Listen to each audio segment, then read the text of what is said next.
দ্রুত একটি চুক্তির শর্তে ইরানের ওপর হামলা থেকে বিরত থাকার সিদ্ধান্ত নিয়েছেন যুক্তরাষ্ট্রের প্রেসিডেন্ট ডোনাল্ড ট্রাম্প। স্থানীয় সময় শনিবার নিজের সামাজিক যোগাযোগ মাধ্যম ট্রুথ সোশ্যালে দেয়া এক পোস্টে এ তথ্য জানান ট্রাম্প। এতে তিনি বলেন, যুক্তরাষ্ট্র ইরানের বিরুদ্ধে দ্বিতীয় বিশ্বযুদ্ধের পর নজিরবিহীন মাত্রার সামরিক শক্তি প্রয়োগের জন্য প্রস্তুত ছিল, কিন্তু পশ্চিম এশিয়ার কয়েকটি দেশের অনুরোধে হামলা স্থগিত করা হয়েছে।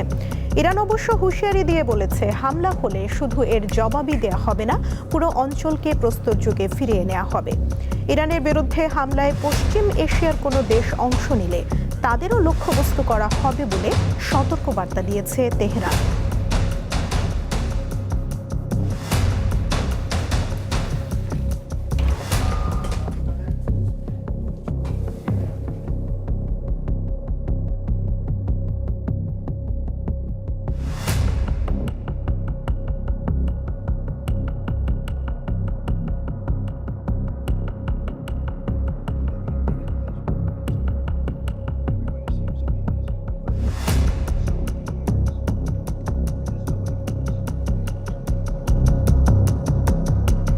যুক্তরাষ্ট্র ও ইরানের মধ্যকার উত্তেজনা নিয়ে আলোচনা করতে আমাদের সঙ্গে স্টুডিওতে রয়েছেন দীপ্ত টিভির আন্তর্জাতিক ডেস্কের সহকর্মী ইসরাত সুমা। কথা বলবো তার সঙ্গে।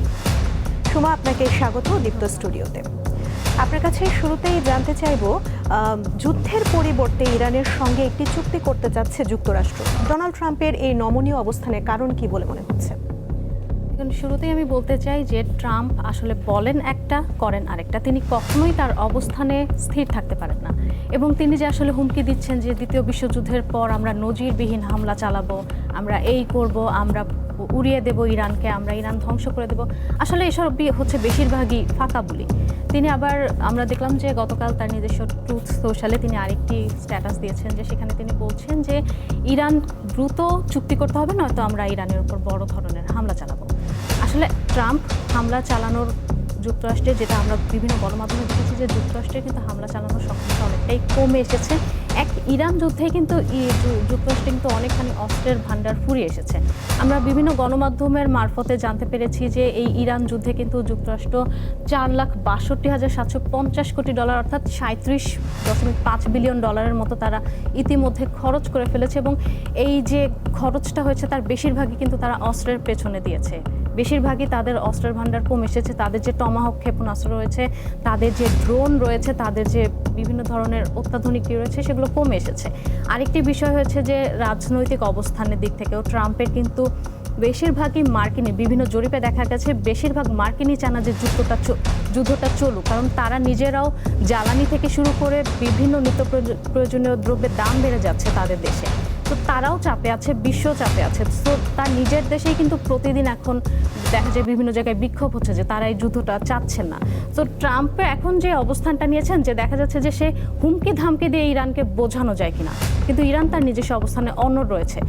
সে মুখে বলছে হামলা করবো, কিন্তু সে ভেতরে ভেতরে ট্রাম্প কিন্তু অনেকটা সংশয় রয়েছেন, যার কারণে এই সংশয়টা থেকে বোঝা যায় যে সে আসলে নমনীয় হতে চাচ্ছেন। আরেকটি বিষয় আপনার কাছে জানতে চাইব, ইরানের পরমাণু কর্মসূচি থেকেও এখন বড় ইস্যু হয়ে দাঁড়িয়েছে হরমুজ প্রণালী। তো তেহরান এর থেকে কতটুকু সুবিধা পেতে পারে? দেখুন, ইরানের পরমাণু কর্মসূচি বলতে গেলে ইরানের জন্য হরমুজ প্রণালী কিন্তু বড় একটি পারমাণবিক ক্ষেপণাস্ত্রই বলা চলে ইরানের জন্য, কারণ এই হরমুজ প্রণালী দিয়ে দেখা যায় যে এই এশিয়ার 20% তেল হচ্ছে গিয়ে রপ্তানি হয়ে থাকে।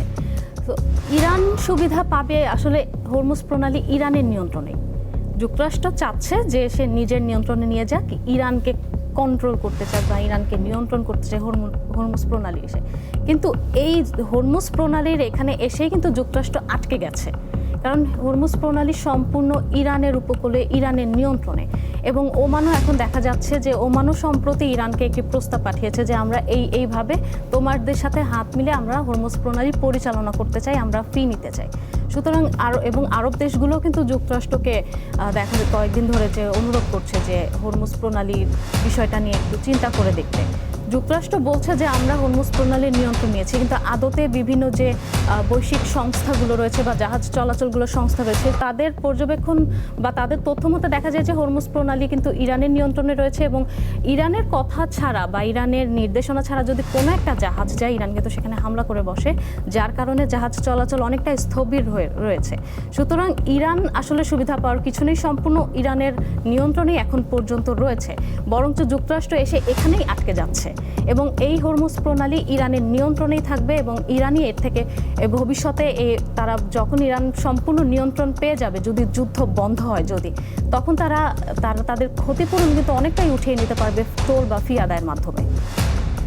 সুমা, আরেকটি বিষয় আপনার কাছে জানতে চাইবো, ইরান যুক্তরাষ্ট্র যে যুদ্ধ এটি বিশ্ববাজারে ব্যাপক নেতিবাচক প্রভাব ফেলেছে, এই যুদ্ধ স্থায়ীভাবে বন্ধের কোনো সম্ভাবনা রয়েছে কিনা? এটা সম্পূর্ণভাবে অনিশ্চিত একটি বিষয়, কারণ ট্রাম্প এখন চাইছেন যুদ্ধ বন্ধ করি, ইরান তার অনড় অবস্থান, কারণ ইরান এখন অনেকটা সুবিধাজনক অবস্থানে রয়েছে, যে ইরান অনেক অনড় অবস্থান রয়েছে। এখানে একটাই হচ্ছে গিয়ে মাথা ব্যথার কারণ ইসরায়েল, যে ইরান যে শর্তগুলো দিয়েছে যুক্তরাষ্ট্র মেনে নিলেও ইসরায়েল কিন্তু মেনে নিচ্ছে না, যার কারণে দেখা যাচ্ছে যে এই যুদ্ধ আসলে কতটুকু বন্ধ হবে। চুক্তি কিন্তু একটা হয়ে গিয়েছিল যুক্তরাষ্ট্রের সাথে, বাট দেখা গেছে যে ইসরায়েল লেবাননে হামলা চালাচ্ছে বা হচ্ছে গিয়ে হরমুজ প্রণালীতে যুক্তরাষ্ট্রের সাথে একটা হরমুজ প্রণালীতে ট্যাঙ্কারে হামলা হচ্ছে, যদিও ইরান মাঝে মধ্যে বলছে আমরা হামলা করছি না। এখন তাহলে আসলে প্রশ্ন রয়ে যায় কে হামলা করছে। সো নানান রকম বিষয় রয়েছে, যার কারণে এই যুদ্ধ আদতে বন্ধ হবে কিনা। ট্রাম্প কিছু জিনিস ছাড় দিতে রাজি নয়, ইরান কিছু জায়গায় অনড় অবস্থানে রয়েছে এবং ইসরায়েল তো রয়েছেই, যে তারা গাজা এবং লেবাননে তাদের দখলদারিত্ব বাড়ায় চলবে, হামলা করে চলবে। সো এই বিষয়গুলো নিয়ে না একটা অনিশ্চিত পর্যায়ে রয়ে গেছে, যে তারা তাদের অবস্থানে অনড় থাকলে এই যুদ্ধ কখনোই বন্ধ হবে না। এখন যেমন চলছে যে দেখা যাচ্ছে এক সপ্তাহ থামছে, এক সপ্তাহ চলছে, যার কারণে আমাদের যে তেলের বা নিত্যপণ্যের যে সাপ্লাই চেইন বা আমাদের যে গুরুত্বপূর্ণ সমুদ্র পথগুলো এগুলো বন্ধ রয়েছে।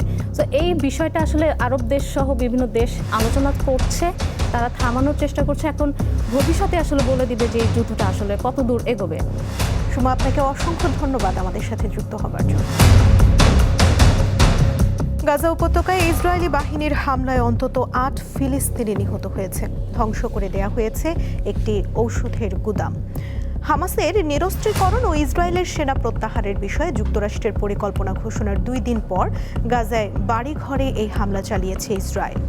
ফিলিস্তিনি বেসামরিক প্রতিরক্ষা বিভাগ জানিয়েছে রোববার গাজা জুড়ে চালানো ইসরায়েলি বিমান হামলায় দেইর আল বালা, খান ইউনিস এবং গাজার পুরাতন শহরে এই হতাহতের ঘটনা ঘটে।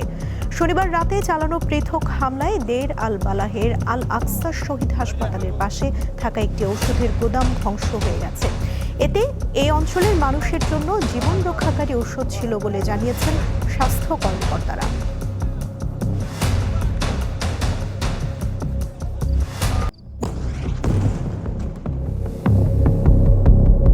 হামাসকে নিরস্ত্রীকরণ না করা পর্যন্ত গাজা থেকে সেনা প্রত্যাহারের কোনো প্রশ্নই আসে না বলে জানিয়েছে ইসরায়েল। আর ইসরায়েলি সেনা প্রত্যাহার নিশ্চিতের ওপর নিরস্ত্রীকরণ নির্ভর করবে বলে সাফ জানিয়ে দিয়েছে হামাস। এতে করে গাজা নিয়ে ট্রাম্পের বোর্ড অফ পিসের পরিকল্পনা বাস্তবায়ন অনিশ্চিত হয়ে পড়েছে। শঙ্কার মধ্যেই সামনে এসেছে হামাসের অস্ত্র সমর্পণ থেকে শুরু করে ইসরায়েলি বাহিনীর সেনা প্রত্যাহার, নতুন ফিলিস্তিনি প্রশাসন ও গাজা পুনর্গঠনের রূপরেখা। গাজাবাসীর স্থায়ী শান্তি নিশ্চিতে ইসরায়েলের সেনা প্রত্যাহারের বিনিময়ে নিজেদের অস্ত্র আত্মসমর্পণে রাজি হয়েছে ফিলিস্তিনের স্বাধীনতাকামী সংগঠন হামাস। মার্কিন প্রেসিডেন্ট ডোনাল্ড ট্রাম্পের বোর্ড অব পিসের আওতায় ইতিমধ্যে এ বিষয়ে সমঝোতা হলেও তা বাস্তবায়ন নিয়ে দেখা দিয়েছে শঙ্কা। যুক্তরাষ্ট্রের প্রেসিডেন্ট এটিকে ঐতিহাসিক সমঝোতা আখ্যা দিলেও তা অগ্রহণযোগ্য বলে প্রত্যাখ্যান করেছেন ইসরায়েলের জাতীয় নিরাপত্তা মন্ত্রী ইতামার বেন গাভির। এতে করে একদিকে ওয়াশিংটনের চাপ, অন্যদিকে নিজ সরকারের কট্টরপন্থীদের বিরোধিতার চরম রাজনৈতিক সংকটের কবলে প্রধানমন্ত্রী বেনিয়ামিন নেতানিয়াহু। অন্যদিকে গাজা থেকে ইসরায়েলি সেনা প্রত্যাহার নিশ্চিতের উপর নিরস্ত্রীকরণ নির্ভর করবে বলে সাফ জানিয়ে দিয়েছে হামাস। এসব জটিলতা কাটিয়ে উঠে শেষ পর্যন্ত হামাসের অস্ত্র আত্মসমর্পণ শুরু হলেও তা কবে গিয়ে শেষ হবে এবং হামাস কার কাছে বা অস্ত্র আত্মসমর্পণ করবে তাই এখন দেখার বিষয়। বোর্ড অফ পিসের তথ্য বলছে নতুন ফিলিস্তিনি প্রশাসনের কাছে অস্ত্র আত্মসমর্পণ করবে হামাস। এমনকি ধাপে ধাপে চলবে ইসরায়েলি সেনা প্রত্যাহার এবং গাজায় থাকা ইসরায়েলি সমর্থিত মিলিশিয়া ও বিভিন্ন সশস্ত্র গোষ্ঠীও তাদের অস্ত্র জমা দেবে। এই প্রক্রিয়া শেষ হতে 200 থেকে 350 দিন পর্যন্ত সময় লাগতে পারে বলে জানিয়েছে বোর্ড অফ পিস। সব জটিলতা কাটিয়ে উঠে শেষ পর্যন্ত যদি হামাসের নিরস্ত্রীকরণ এবং ইসরায়েলের সেনা প্রত্যাহার নিশ্চিত হয়, তাহলে শেষ পর্যন্ত গাজার শাসনভার কার হাতে যাবে তাই এখন বড় প্রশ্ন। এই ক্ষেত্রে দেখা গেছে গাজা উপত্যকা পরিচালনায় national community for the administration of Gaza বা এনসিএজি নামে বেসামরিক প্রশাসন গঠন করা হবে। হামাসকে অকার্যকর করার মধ্য দিয়ে নতুন প্রশাসন গাজার নিরাপত্তা কিভাবে নিশ্চিত করবে তা নিয়েও জনমনে প্রশ্ন দেখা দিয়েছে। বোর্ড অফ পিসের রূপরেখা অনুযায়ী নতুন প্রশাসন প্রয়োজন অনুযায়ী নতুন কর্মী নিয়োগ দেবে আর নিরাপত্তা নিশ্চিতে কাজ করবে বিভিন্ন দেশের সদস্য নিয়ে গঠিত ইন্টারন্যাশনাল স্টেবিলাইজেশন ফোর্স বা আইএসএফ। এছাড়া গাজার নতুন পুলিশ সদস্যদের প্রশিক্ষণেও কাজ করবে বহুজাতিক এই বাহিনীটি। আর ইসরায়েলে আগ্রাসনে ধ্বংসস্তূপে পরিণত হওয়া গাজা উপত্যকা পুনর্গঠন পরিকল্পনাও রয়েছে বোর্ড অফ পিসের রূপরেখায়। এখানেই শেষ না। হামাস সহ গাজার বিভিন্ন সশস্ত্র গোষ্ঠী তাদের অস্ত্র আত্মসমর্পণের পরও নতুন করে সংঘাত সহিংসতা মাথাচাড়া দিয়ে ওঠার ঝুঁকিও বিবেচনা রাখা হয়েছে। তাই তারা যেন নতুন করে সংঘাতে লিপ্ত হতে না পারে, এর জন্য একটি সোশ্যাল পিস এগ্রিমেন্টে সই করতে হবে। তৌহিদুর রহমান, দীপ্ত, বার্তা কক্ষ।